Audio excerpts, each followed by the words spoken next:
Bonjour, ici Julie. Plusieurs personnes me demandent comment faire pour se démarquer de la compétition en garderie. Bien que présentement, au moment où je vous parle, il y a plus de 73 secteurs qui prévoient être en déficit de place en 2024 à travers le Québec, il n'est pas dit qu'un jour, vous n'aurez pas de compétition en petite enfance. Alors voici sans plus tarder 6 trucs, ou devrais-je dire plutôt 6 trucs, pour vous démarquer de la compétition en garderie. Le premier truc, c'est pas quelque chose de nouveau. En fait, c'est que vous devez choisir un secteur qui prévoit être en déficit de place en 2024 pour y ériger votre garderie. C'est sûr que, justement, de faire des recherches et de vous assurer, justement, de démarrer une garderie dans un secteur qui manque de place, bien, ça vous assure une longueur d'avance pour, justement, vous faire un nom, une réputation, pour pouvoir maximiser votre clientèle, la fidéliser. Alors, ça peut prendre un bout de temps, donc un laps de temps, avant que la compétition vienne s'installer et avant que vous ayez, justement, besoin de vous démarquer par rapport aux autres garderies. Deuxième truc, je vous suggère très fortement de faire un sondage et de le distribuer sur peut-être des groupes de parents, entre autres sur les réseaux sociaux, pour connaître c'est quoi leurs besoins. Est-ce qu'ils ont besoin d'une garderie qui prévoit faire de la transition vers la maternelle éventuellement? Est-ce qu'ils ont besoin d'une garderie qui offre des horaires atypiques? Est-ce qu'ils ont besoin d'une garderie qui est accessible? Alors évidemment, dans ce cas-là, il faut privilégier les grands axes routiers. Est-ce qu'ils ont besoin d'une garderie qui offre des places pour enfants handicapés, pour des enfants qui viennent d'immigrer? Est-ce que leurs besoins pourraient être, par exemple, d'une garderie dans un milieu de travail ou dans un quartier défavorisé? Ou encore, est-ce que ces parents-là auraient besoin vraiment d'un milieu pour venir faire la socialisation de leur enfant? Bref, vous devez essayer de venir cerner c'est quoi le besoin des parents pour pouvoir y répondre dans votre offre de service. Ça va être une bonne façon de vous démarquer de la compétition. Le troisième petit truc, là, on a parlé des besoins des parents, donc de vos futurs clients. Maintenant, on va parler de leurs attentes.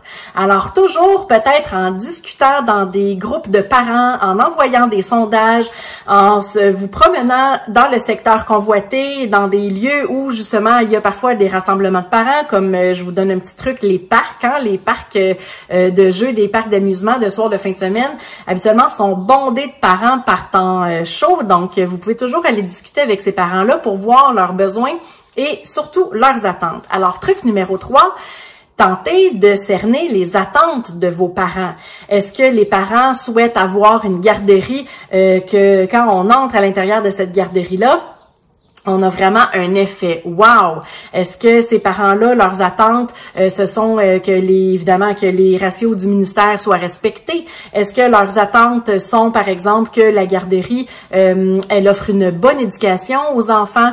Est-ce que leurs attentes soient que vous vous démarquiez au niveau du programme éducatif? Est-ce que leurs attentes sont par rapport à la santé et à la sécurité de leur enfant ou encore à la qualité des interventions éducatives? Leurs attentes peuvent être également au niveau de la collaboration parents-personnel-éducateur ou encore de l'inclusion sociale ou encore avoir un milieu de vie propice au développement de leur enfant ou peut-être aussi la transparence justement par rapport au développement de leurs enfants. Pour d'autres parents, ça peut être de prévenir l'apparition de difficultés. Donc, encore une fois, quand vous êtes capable de cerner les attentes de vos parents, bien, je vous suggère très fortement d'aller dans ce sens-là pour monter votre offre de service. Alors, si d'emblée, vous arrivez avec une offre de service qui correspond à un secteur qui prévoit être en déficit de place, à leurs besoins et à leurs attentes, vous avez déjà au moins la moitié du chemin de fait.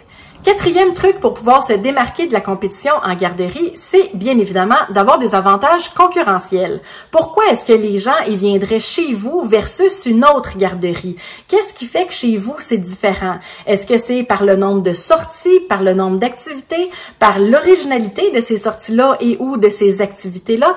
Est-ce que c'est par rapport au programme éducatif enrichi que vous allez offrir ou encore à l'une des thématiques suivantes, sport, plein air, nature, bio, écolo, alouette? Qu'est-ce qui va vous différencier des autres? Est-ce que ça va être par rapport à des événements que vous allez organiser, peut-être pour la garderie et ou pour la communauté, ou encore par rapport à une conscience écologique, ou qu'est-ce qu'on pourrait dire de plus? Du personnel éducateur spécial, par exemple une infirmière sur place ou une enseignante sur place, ou encore ça pourrait être avec un service extra, par exemple de l'aide aux devoirs pour les plus grands qui pourraient venir de l'école en finissant la journée, ou un traiteur sur place qui pourrait offrir des repas pour le souper, pour les parents, pour leur sauver du temps. Donc, vous voyez, c'est pas compliqué pour les avantages concurrentiels. On a juste besoin d'être créative. Il y a un dicton anglophone qui dit « think outside the box ». Ben là, c'est le temps. Même si c'est des choses qui ne se font pas habituellement en garderie, bien justement, là, c'est le moment. Vous pouvez innover avec un grand I. 5e truc pour se démarquer de la compétition, entourez-vous d'une bonne équipe. Si on a une équipe de personnel éducateurs qui sont solides, qui ont de l'expérience et ou qui sont dynamiques, qui sont capables d'apporter quelque chose à l'équipe, donc ça fait vraiment grandement la différence. Entourez-vous d'une bonne équipe, une équipe de feu, c'est sûr et certain que ça va être une des façons de vous démarquer de la compétition. Le 6e et le dernier petit truc pour vous démarquer de la compétition, c'est pas compliqué, c'est vous. Les gens vont vraiment acheter l'humain avant d'acheter le service ou le produit, alors il n'en tient qu'à vous de vous démarquer. Si jamais vous avez besoin de plus d'accompagnement pour la réalisation de votre projet, n'hésitez pas à visiter mon site internet juliemassaro.com. Il me fera plaisir de vous accompagner à la réalisation de votre rêve. Ici Julie Massaro qui vous dit merci et à bientôt!